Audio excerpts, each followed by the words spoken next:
അർച്ചന മൗനങ്ങളാൽ കീർത്തനം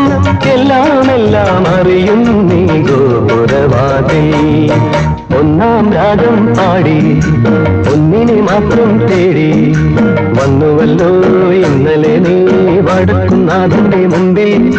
പാടുവതും രാഗം നീ തേടുവതും രാഗമം ദേവനുമനുരാഗിയാമമ്പലത്താവേ